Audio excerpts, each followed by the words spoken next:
temuan baru dalam penyidikan komplotan penjual bayi ke Singapura. Ternyata bayi-bayi itu tidak hanya dijual ke Singapura, tetapi juga di dalam negeri. Berdasarkan hasil pemeriksaan, sejumlah bayi yang dibeli komplotan itu beberapa diantaranya dijual di dalam negeri. Tercatat, bayi yang dijual ke Singapura ada 17 orang, sementara yang dijual di dalam negeri sebanyak 13 bayi. Dari jumlah itu, 8 bayi berhasil diselamatkan saat akan dijual ke luar negeri dan 1 diantaranya meninggal. Total tersangka dalam kasus ini 20 orang dengan berbagai peran.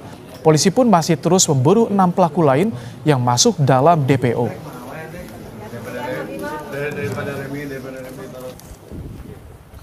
Banyak sekali temuan-temuan baru terutama tentang bayi. Jadi ternyata mereka bayi ini ada yang memang jaringan untuk adopsi internasional, ada juga yang adopsi lokal. Untuk yang diadopsi internasional dari data yang ada sudah 17 yang berangkat Singapura, kemudian 8 yang kita amankan dari jaringan internasional. Kemudian 1 bayi ditemukan dapatkan sudah meninggal dunia di Pontianak. Terkait dengan jaringan lokal, ini dari Astri langsung kecek ini kurang lebih sudah 13 bayi dari Astri kecek yang untuk adopsi lokal. Pelaku saat ini 20 yang kita amankan, kemudian 6 masih DPO. Pengungkapan kasus bermula dari laporan kasus penculikan anak yang kemudian diketahui bukan penculikan, tetapi bayi tersebut telah diserahkan pada sindikat. Namun belum dibayar. Polda Jawa Barat juga menyelamatkan 6 bayi di kota berbeda, yakni Pontianak dan Tangerang, yang akan dijual ke Singapura. Bulan Juli lalu, polisi dan imigrasi menangkap pelaku utama sindikat penjualan bayi internasional di Bandara Soekarno-Hatta, Tangerang saat pulang dari Singapura. Polisi masih memburu 2 DPO lain. Lebih lanjut soal sindikat penjualan bayi, kami sudah bersama dengan AKBP Azari Kurniawan, Wadir Reskrimum Polda Jawa Barat. Selamat malam Pak Wadir. Selamat malam, Mas Rahmat. Baik, ini ada temuan baru. Jadi selain ke Singapura, pelaku juga menjual ke dalam negeri. Ini proses atau modusnya bagaimana Pak Wadir? Jadi sekaligus ini ya, bisa saya sampaikan di sini sekaligus ada meralat tadi terkait dengan jumlah. Jadi berdasarkan hasil penyelidikan dan penyidikan dari tim kami, jadi kami mendapatkan keterangan dari sindikat ini bahwa benar ada dua sindikat yang agak sebenarnya sama, satu bos gitu ya, tapi ada dua jalur demikian. Oke. Ada yang jalur dalam negeri, ada yang jalur luar negeri. Ada 43 bayi yang sudah ditransaksikan sindikat ini. 43 bayi itu 8 alhamdulillah berhasil Polda Jawa Barat amankan. Kemudian 19 bayi itu sudah ditransaksikan di Singapura, ya. Kemudian 15 bayi ditransaksikan di dalam negeri. Nah, sementara 1 bayi meninggal dunia dalam penguasaan sindikat ini sebelum ditransaksikan. Oke. Adapun prosesnya sendiri, ya ini adalah seolah-olah melalui proses adopsi anak, ya, yang dilakukan melalui perekrut, ya, kemudian melalui calo, kemudian perantara, dan sebelum kemudian diberikan kepada pengadop, baik di luar negeri maupun yang di dalam negeri. Ini untuk perantara atau yang menjadi calonnya di dalam negeri sama luar negeri ini sama atau berbeda, Pak Dir?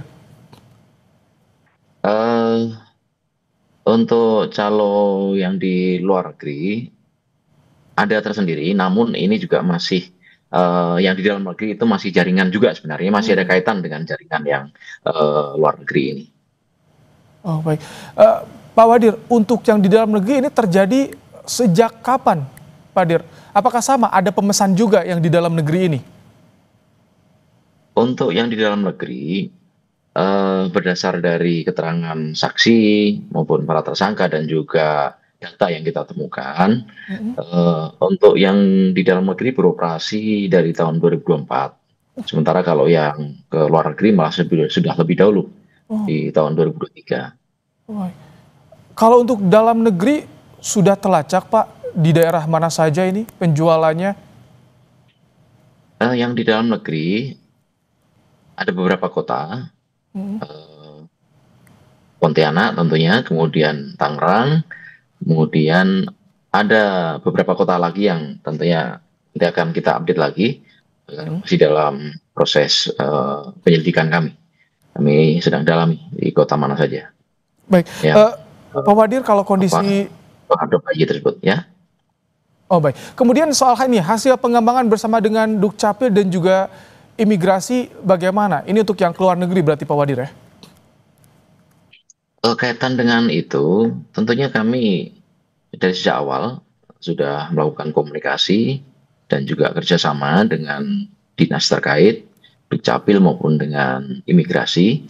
Ya, kaitan dengan Dukcapil tentunya kaitan dengan dokumen-dokumen yang dibuat oleh sindikat, ya, sehingga kemudian dengan dokumen itu bisa berhasil mengirimkan bayi-bayi ini ke luar negeri. Sedangkan untuk imigrasi sendiri kami berkoordinasi kaitan dengan pencarian DPO, dan alhamdulillah untuk DPO utama kita sebagai perantara, tersangka atas nama L, berhasil kita amankan melalui kerjasama kami dengan pihak imigrasi.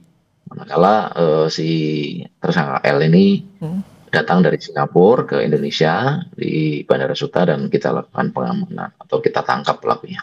Baik, Pak Wadir, sedikit ini kita ingin tahu apakah dari 15 bayi yang sudah dijual di dalam negeri ini masih diupayakan untuk diselamatkan atau bagaimana Pak Wadir gambarannya? Tentunya demikian, kita akan terus berupaya mencari keberadaan bayi-bayi tersebut, namun memang terkendala karena sampai dengan saat ini dokumen-dokumen terkait dengan penjualan bayi yang di dalam negeri ini, para pelaku tidak menyertakan dokumen-dokumen tersebut. Baik. Kecuali yang di luar negeri. Kalau di luar negeri dilengkapi dokumen, tapi kalau yang di dalam negeri tidak dilengkapi dengan dokumen. Baik, terima kasih banyak untuk informasinya Pak Wadir Krimum Polda Jawa Barat AKBP Azari Kurniawan di program Kompas malam hari ini. Terima kasih Pak Wadir. Informasi berikutnya.